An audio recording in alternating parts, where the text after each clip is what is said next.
ನೋಡಿ, ಈಗ ತನಿಖೆಗೆ ವಹಿಸಿದರೆ ಅಲ್ಲಿ ಏನಲ್ಲಿ ಸಾಬೀತಾಗಬೇಕು ಸಾಬೀತಾಗುತ್ತೆ. ಅದ್ರ ಬಗ್ಗೆ ನಾನೇನ್ ರಿಯಾಕ್ಷನ್ ಕೊಡ್ಲಿ? ಇನ್ನೇನಾದ್ರು ಇದ್ರೆ ಕೇಳಿ. ನಂಗೆ ಪ್ರಜ್ವಲ್ ರೇವಣ್ಣ ಅವ್ರ ಬಗ್ಗೆ ನಂಗೆ ಮಾಹಿತಿ ಇಲ್ಲ. ಇಲ್ಲಿ ನಾನೇನ್ ಕಾರ್ಯಕ್ರಮ ಅಟೆಂಡ್ ಮಾಡಬೇಕು, ನಾನು ಇದೇ ಜಿಲ್ಲೆ ನಾನು ನೋಡ್ಬೇಕು, ನನ್ನ ಕೆಲಸಗಳು ನಾನು ಮಾಡ್ತಾ ಇದೀನಿ ಅಷ್ಟೇ. ರೇವಣ್ಣ ಸಾಹೇಬ್ರ ಮೇಲೆ 1000 ಮಾಡ್ಲಿ, ಈಗ ಏನ್ ಸಾಬೀತಾಗಬೇಕು ಅದು ಸಾಬೀತಾಗುತ್ತೆ. ಆಮೇಲೆ ನಮ್ಮ ಜಿಲ್ಲೆ ಜನಕ್ಕೆ ಗೊತ್ತು, ಇಲ್ಲಿ ನಮ್ಮ ತಾಲೂಕು ಜನಕ್ಕೆ ಗೊತ್ತು ರೇವಣ್ಣ ಸಾಹೇಬ್ರು ಏನು ಅಂತ. ಆ ರೀತಿಯಾದ ಈ ವಿಷಯಕ್ಕೆ ನಾನು ನಿಜವಲ್ಲೂ ಪ್ರತಿಕ್ರಿಯೆ ಕೊಡೋಕೆ ಇಷ್ಟಪಡಲ್ಲ.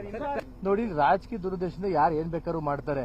ಈಗ ಹಾಸನ ಜಿಲ್ಲೆ ರಾಜಕಾರಣ ತಗೊಂಡ್ರೆ ರೇವಣ್ಣ ಸಾಹೇಬರಿಗೆ ಇನ್ ಯಾವುದೇ ರೀತಿಯಾದ ಪ್ರತಿರೋಧಿಯಾಗಲಿ ಪ್ರತಿಸ್ಪರ್ಧಿಯಾಗಲಿ ಯಾರು ಇಲ್ಲ. ಇಲ್ಲಿ ಅವ್ರ ತರ ರಾಜಕಾರಣ ಮಾಡ್ಕೊಂಡ್ ಬಂದಿದ್ದ ವ್ಯಕ್ತಿ ಇಲ್ಲಿ ಇಲ್ಲ ಈ ಜಿಲ್ಲೆಯಲ್ಲಿ.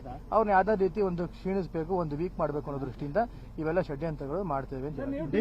ನೋಡಿ, ಈಗ ತನಿಖೆಗೆ ವಹಿಸಿದರೆ ಅಲ್ಲಿ ಏನಲ್ಲಿ ಸಾಬೀತಾಗಬೇಕು ಸಾಬೀತಾಗುತ್ತೆ. ಅದ್ರ ಬಗ್ಗೆ ನಾನೇನ್ ರಿಯಾಕ್ಷನ್ ಕೊಡ್ಲಿ? ಇನ್ನೇನಾದ್ರು ಇದ್ರೆ ಕೇಳಿ.